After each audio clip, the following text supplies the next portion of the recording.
श्री कृष्ण गोविंद हरे मुरारी, हे नाथ नारायण वासुदेवा। महाराज स्वयंभू मनु के 3 पुत्रियों के अतिरिक्त 2 पुत्र और हुए हैं, प्रियव्रत और उत्तानपाद। प्रियव्रतौ तानपादौ शतरूपा पते सुतौ वासुदेवस्य कलया रक्षायाम जगत स्थितौ। प्रियव्रत और उत्तानपाद 2 पुत्र हुए हैं। ये प्रसंग बहुत ही सुंदर है। उत्तानपाद की पत्नी है सुनीति। सुनीति का अर्थ है अच्छी नीति, जिसकी नीति अच्छी है, और जिसकी नीति अच्छी है उसका घर तो स्वर्ग है। तो राजा का घर यहां पर स्वर्ग के समान चल रहा है, अच्छी नीति के अनुसार।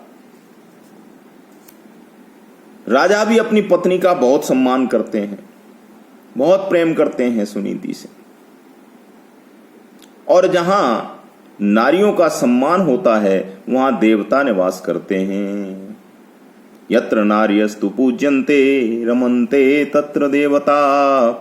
तो यहां घर में देवता निवास करते हैं, और जहां देवता निवास करते हैं वही स्वर्ग है। समय का फेर एक दिन राजा सुदूर भ्रमण करते करते करते करते जा रहे थे, और रास्ते में एक सुंदर कन्या को देखा है, एक राजपुत्री को देखा है, राजा की पुत्री। उस पर राजा मोहित हो गए और पास में जाकर के कहने लगे, हे सुंदर स्त्री, तुम्हारा नाम क्या है? तब तो उसने बताया है कि मेरा नाम सुरुचि है। तब तो राजा ने प्रस्ताव रखा है कि मुझसे विवाह करो और मेरे साथ घर चलो। सुरुचि ने राजा से विवाह किया है, और विवाह के बाद घर ले गए हैं राजा, और घर ले जाकर के अपनी पहली पत्नी से मिलाने लगे हैं। कहने लगे, सुरुचि, ये मेरी पहली पत्नी सुनीति है। सौत तो सौत ही है। बोली, अगर ये सुनीति यहां रहेगी तो मैं यहां नहीं रहूंगी। देखो, यहां सुरुचि का अर्थ है अच्छी रुचि, यानी अपनी रुचि में जो आए, स्वयं को जो भाए उसके अनुसार यापन करना जीवन का, वो सुरुचि। सुरुचि जो मन को भाए, जो मन को अच्छा लगे, जो रुचिकर लगे। और जहां सुरुचि है वहां सुनीति का तो कोई काम है ही नहीं, अच्छी नीति का तो कोई काम ही नहीं है। तो राजा तो अत्यंत मुग्ध थे सुरुचि पर। तब तो राजा ने सुनीति का त्याग कर दिया है, और सुनीति उस समय बेचारी गर्भवती थी, लेकिन पर्णकुटी बना करके रहने लगी अलग। एक सुंदर पुत्र का जन्म दिया है। उस पुत्र का नाम ध्रुव है। ध्रुव यानी अटल, स्थिर, जिसके विचार अटल हैं, जो स्थिर है। इनके जन्मते ही इनके लक्षण दिखाई देने लग गए हैं। बालक के लक्षण जो हैं कि भविष्य में किस तरह से बनेगा, ये उसके जन्मते ही पता लग जाता है कि होनहार बिरवान के लखत चीकने पात। अपने कहावत भी कहते हैं कि पूत के पग तो पालने में ही दिख जाते हैं। पूत के जो पैर हैं वो देख करके पालने में ही पता लग जाता है कि ये कैसा है। होनहार जो बच्चा होता है उसको तो छोटेपन में ही पहचान लिया जाता है, उसके क्रियाकलाप ही बता देते हैं कि ये भविष्य में कैसा बनेगा। और उसके ऊपर उसकी मां सुनीति बच्चे की प्रथम गुरु, प्रथम शिक्षिका मां होती है। मां ही बच्चे में संस्कार डालती है। मां चाहे तो बच्चे को संत बना दे, मां चाहे तो बच्चे को राक्षस बना दे, मां चाहे जैसा बच्चे को बना दे। यहां सुनीति के संस्कार ध्रुव के अंदर आए हैं, अच्छे संस्कार आए हैं।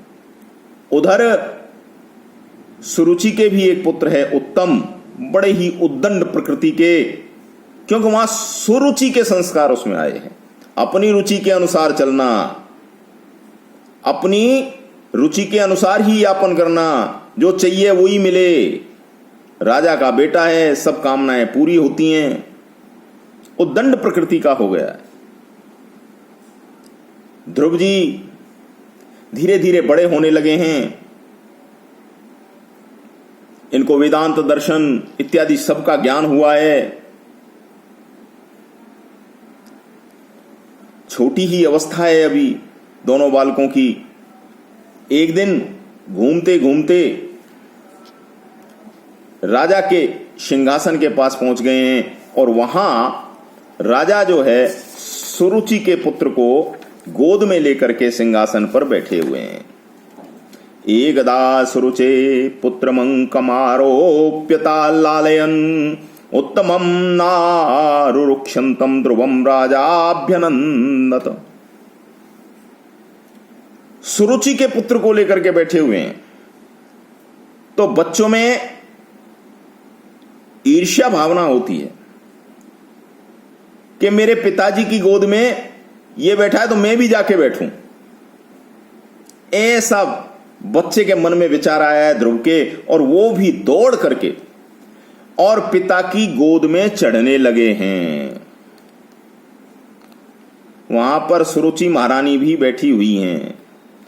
सुरुचि ने तुरंत हाथ पकड़ा है ध्रुव का और नीचे उतार लिया है सिंहासन से। राजा ने लेना चाहा, फिर भी राजा को गोदी नहीं लेने दिया। बोली है कि राजा की गोदी में बैठने का तू अधिकारी नहीं है।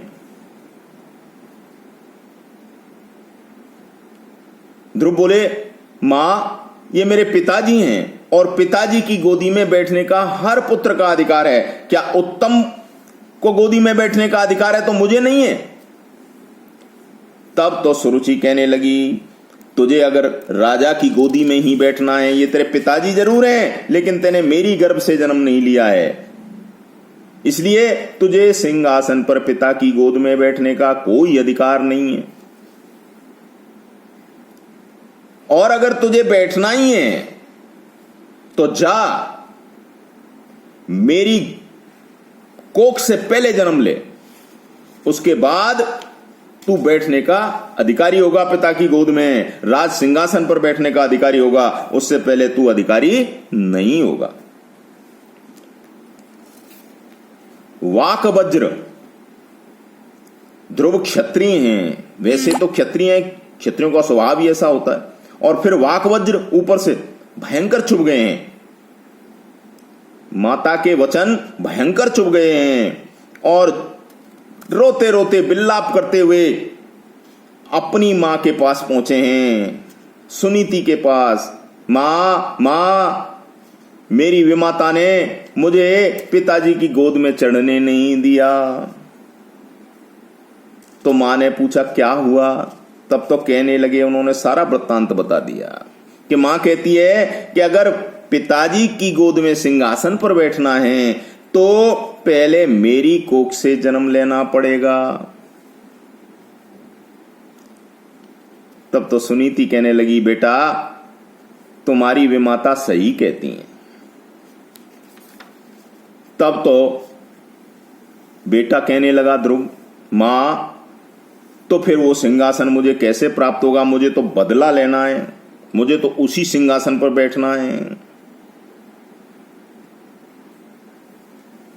तब तो मां कहने लगी, इसके लिए उसकी कोख में जाने के लिए तुझे भगवान नारायण प्राप्त करने पड़ेंगे। नारायण ही ऐसा करने में समर्थ हैं कि नारायण कहां मिलेंगे, कि नारायण के लिए तो बड़ी तपस्या करनी पड़ती है, घनघोर तपस्या करनी पड़ती है, जंगल में एकांत में जाकर के और बिना कुछ खाए पिए एक टांग पर खड़े रह करके कई वर्षों तक तपस्या करनी पड़ती है, तब भगवान नारायण आते हैं।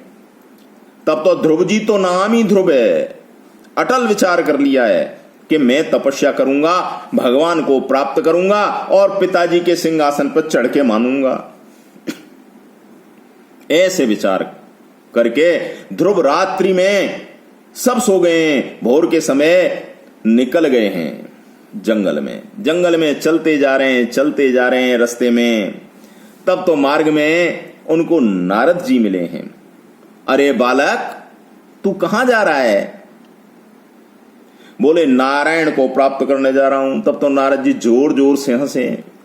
अरे तेने तेरी अवस्था देखी है, अच्छे अच्छे ऋषि मुनि तपस्या कर करके हार गए, लेकिन नारायण प्राप्त नहीं हुए। तू तो बालक है, तेरी अवस्था क्या है? अबोध है।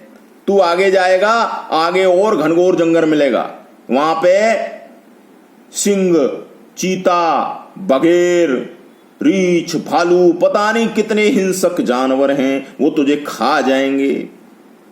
लेकिन ध्रुव का विचार ध्रुव है, अटल है। बोले महाराज आप कौन हैं? बोले मैं तो नारद हूं। तब तो महाराज आप तो अवश्य जानते हो भगवान कैसे मिलेंगे, मुझे तो तुम उपाय बताओ। नारायण मुझे कैसे मिलेंगे? तब तो नारद मुनि कहने लगे कि मेरी परीक्षा में तो पास हो गया भैया। तब तो नारद कहने लगे, देख भैया, भगवान को प्राप्त करने के लिए गुरु बनाना पड़ता है और तेरे पास कोई गुरु नहीं है, इसलिए तुझे भगवान नहीं मिल सकते। पहले गुरु बना। और गुरु किसको बनाएगा? तू तो जंगल में है। बोले महाराज गुरु तो मेरे सामने ही खड़े हैं, आप मेरे गुरु हो, चरण छीलिए। बोले गुरु दीक्षा दो। तब तो नारद जी हार गए। कहने लगे, पुत्र, हाथ फेराए उसके ऊपर, पुत्र तू भगवान के एक मंत्र का जाप कर, आगे जा यमुना किनारे पे भगवान का ये मंत्र जाप कर,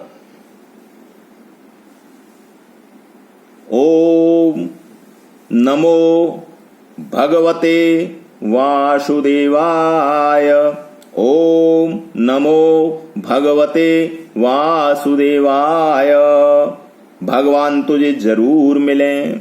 ऐसा कह के नारद जी अंतर ध्यान हो गए। ध्रुव जी चले हैं, चलते जा रहे हैं।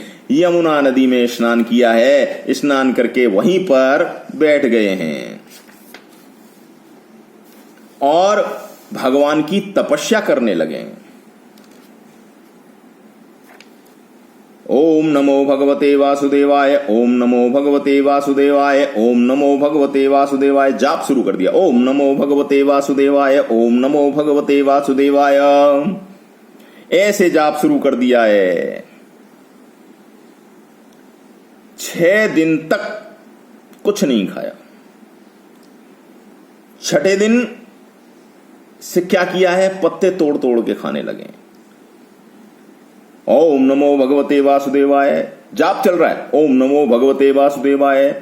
त्रिरात्रांते त्रिरात्रांते प्राप्ते कपित्थ बदराशन आत्मवृत्त्यनुसारेण मासम नित्येर्चयन हरिम।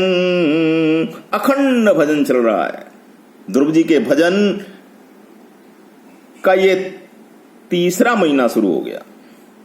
9 दिन तक कुछ नहीं खावे, फिर भजन करें 9 दिन तक, फिर 9 दिन के बाद थोड़ा बहुत पानी पी के रह जाएं। 9 दिन के अंतराल में पानी पीना शुरू किया है। फिर 12 दिन के बाद में केवल वायु पी करके रहने लगे। सब छोड़ दिया, हवा पी करके रहने लगे हैं। फिर तो पंचमे मास्यन प्राप्ते, पंचमे मास्यनु प्राप्ते जित श्वासो नृपात्मज ध्यायन ब्रह्म ब्रह्म पदैकेनो तस्थौ स्थाणु स्वा। चला, ध्रुव जी के भजन का जब 5वां महीना शुरू हुआ है तब तो उन्होंने अपनी श्वास रोक ली, श्वास रोक ली है, और धीरे धीरे ब्रह्मरंध्र में जाकर के श्वास रुक गई। जैसे ही प्राण अवरुद्ध होने लगे तब तो पूरे ब्रह्मांड में सन्नाटा छा गया, सब देवी देवताओं की श्वास रुकने लगी, इंद्र का सिंहासन डोलने लगा, सारे देवता दौड़े दौड़े दौड़े दौड़े ब्रह्मा जी के पास गए। हे ब्रह्म ऋषि, हे ब्रह्मा, हे ब्रह्मा, हे ब्रह्मा, हमारी रक्षा करो, हमारे श्वास रुक रही है, हमें श्वास नहीं आ रही है। ब्रह्मा जी बोले तुम्हारी मैं क्या रक्षा करूं, मेरे तो खुद यही हाल है, मेरे तो स्वयं ही सांस रुक रही है। अब चलो नारायण के पास चलें। ऐसा कहकर के नारायण भगवान के, चतुर्भुज भगवान के, विष्णु भगवान के पास गए हैं। वहां विष्णु भगवान से निवेदन किया है,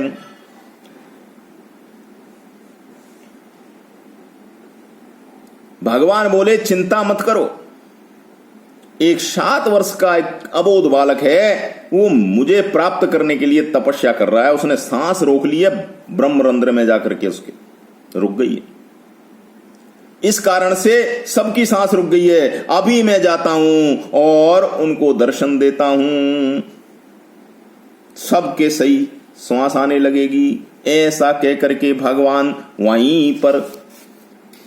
वहीं से रवाना हो गए हैं, प्रस्थान कर दिया है भगवान ने ध्रुव जी के पास, मधुवन में जाकर के, जहां ध्रुव तपस्या कर रहे हैं, वहां पे ध्रुव के समक्ष जाकर के खड़े हो गए हैं। कैसे हैं भगवान? चतुर्भुज, शंख चक्र गदा पद्म वनमाला विभूषित नारायण देव।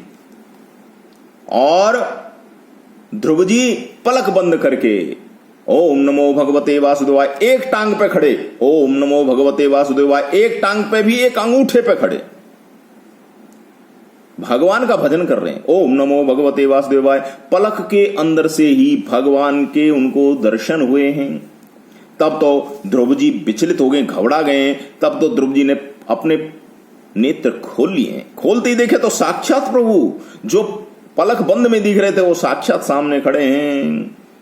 अब मांगना तो दूर, जिसके लिए तपस्या की है, मांगना तो दूर, कुछ बोली तक नहीं निकले, जिह्वा चिपक गई है, मुंह शांत हो गया है, नेत्रों से झर झर झर जल बह रहे हैं, अश्रुपात हो रहा है। ऐसी सुंदर झांकी, ऐसा मनोरम दृश्य मैंने कभी नहीं देखा है। भगवान ध्रुव को देख करके मुस्कुराए हैं, हंसने लगे हैं। तब तो भगवान बोले मैं तेरी तपस्या से प्रसन्न हूं, मांग। ध्रुव कुछ नहीं बोल पा रहे हैं, इतना ही बोल पाए प्रभु आपके दर्शन हो गए, मुझे कुछ नहीं चाहिए। बोले मेरी तपस्या निष्फल नहीं जाती है, इसलिए तू मांग या मत मांग, मैं तुझे वो अटल सिंहासन प्रदान करता हूं, राज सिंहासन प्रदान करता हूं। तेरे पिता तुझे स्वयं सिंहासन प्रदान करेंगे और तू सहस्र वर्ष राज्य करेगा। इसके बाद भी मैं तुझे वो अटल पद प्रदान करता हूं जो संसार में किसी ने प्राप्त नहीं किया है।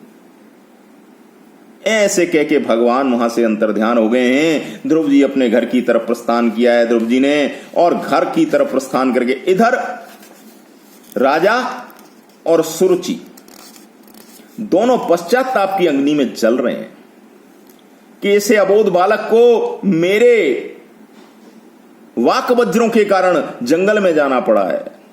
सुरुचि कह रही है उसको हिंसक पशु खा गए होंगे, अब तक तो वो कहां बचेगा।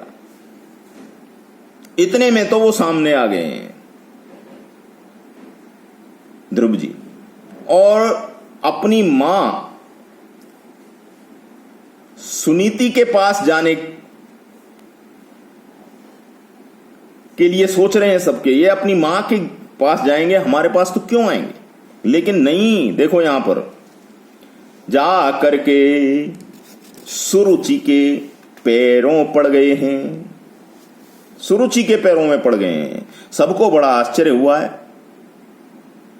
कि सुरुचि के पैरों में क्यों पड़े हैं ये।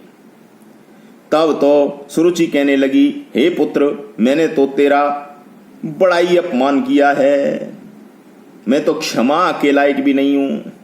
तब तो ध्रुव जी कहने लगे हैं, मां, आपने अपमान नहीं किया, आपने तो मेरा जीवन सुधार दिया है। भगवान नारायण के दर्शन आपके कारण ही मुझे प्राप्त हुए हैं।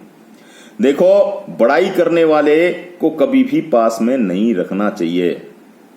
रामचरितमानस में भी कहा है, जो मंत्री भय के कारण प्रिय बोले उनका त्याग कर देना चाहिए। तो किसको पास में रखना चाहिए कि निंदक नियरे राखिए, आंगन कुटी छवाए। जो निंदा करे, जो बुराई करे, उसको पास में रखो। और कैसे रखो? बड़े आराम से रखो ताकि चला नहीं जाए। आंगन कुटी छवाए, आंगन में ही रखो अपने में कुटिया छवा करके उसको। क्यों? कि बिन पानी साबुन बिना निर्मल करे स्वभाव। बिना पानी और साबुन के ही तुम्हारे स्वभाव को निर्मल कर देगा। रोज तुम्हारी बुराइयां तुम्हें बताएगा और तुम बुराइयों को दूर करने का प्रयास करोगे। इसलिए निंदक को पास रखना चाहिए, कभी बड़ाई करने वाले को पास नहीं रखना चाहिए। तब तो मां के पैर पड़ गए।